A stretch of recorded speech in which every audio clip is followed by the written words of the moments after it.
Edit more faster in Davinci Resolve by using the compound clips feature.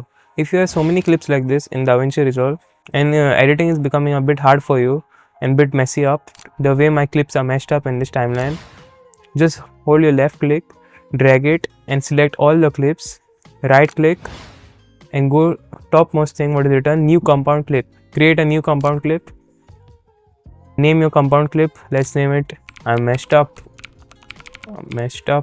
and create. Now all the clips over there in your timeline will be in a single video track and it will look much more cleaner. Even if you want to increase the speed of the video, you can increase it over here, increase it, decrease it. The all clips what are there in the timeline will change.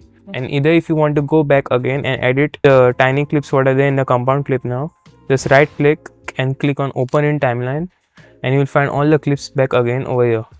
Now you can re-edit whatever clips you want, move whatever things you want and again click up over here, go back to your timeline and you will find your layer still over here.